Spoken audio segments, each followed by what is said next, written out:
and welcome to today's almost daily devotion. We're in the Gospel according to Luke chapter 9, and we're going to start on the 28th verse, and it goes like this. About 8 days after Jesus said these things, he took Peter, John, and James and went up on a mountain to pray. As he was praying, the appearance of his face changed, and his clothes flashed white like lightning.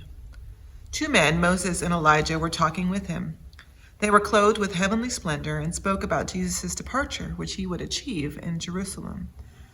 Peter and those with him were almost overcome by sleep, but they managed to stay awake and saw his glory as well as the 2 men with him.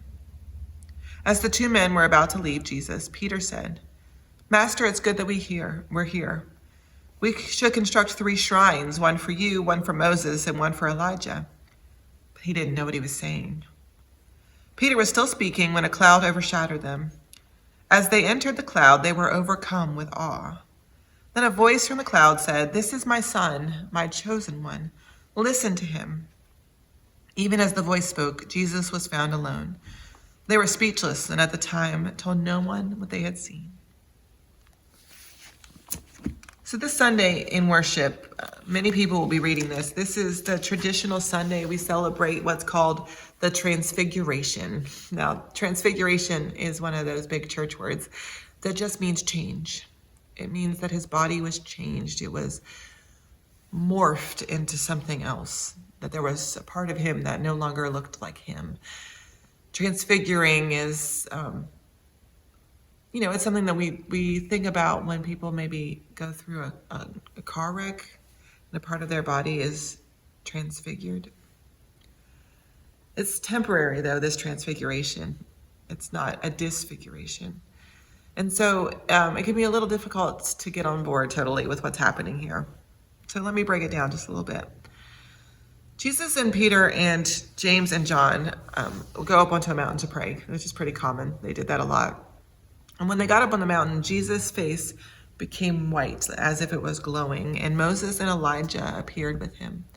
Now that's important for a couple reasons. Moses and Elijah both had moments where their faces shone like light. Moses did it after he went up to receive the 10 Commandments. He came back down and he glowed such that he had to cover his face.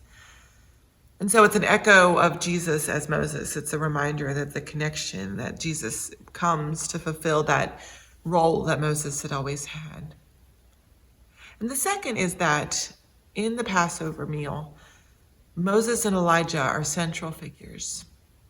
They set a seat for when an empty seat for the return of the prophet when it is time for that to happen. And so this is another link. It's another way of saying Jesus is this prophet that you've been waiting for.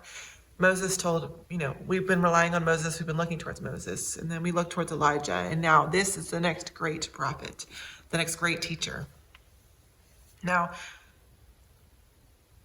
there's a couple things that strike me here. One is that they talk about Jesus was clothed with heavenly splendor and spoke about Jesus' departure, which he was about to achieve in Jerusalem. That's such an interesting way to put it. Such an interesting way to think about that. But it makes me wonder, did Jesus know what he was getting into at the beginning?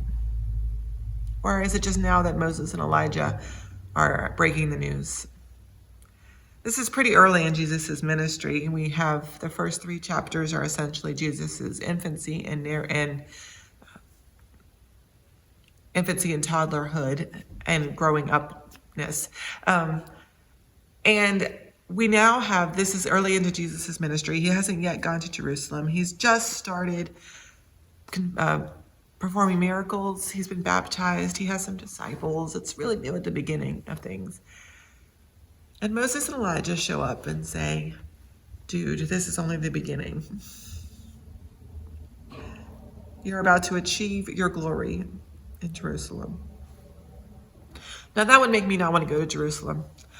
I would not want to visit. I would not be anxious to get there, to go, to find out what this achieving of my glory would be. But it's interesting that God gave a glimpse to Peter and James and John of what glory looks like.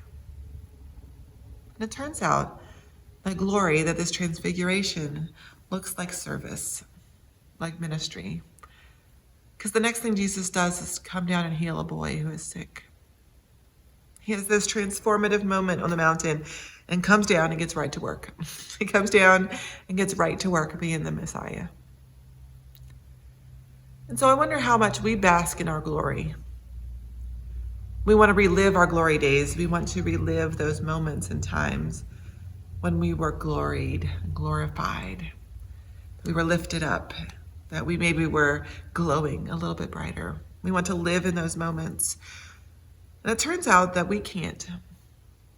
That we can't live in the glory and the glow because we have more work to do.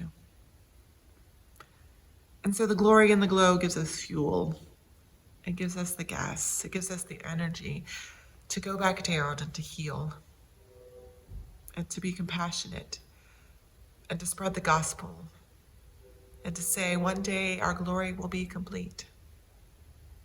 One day we will live in this glory. We will be in this glory all the time.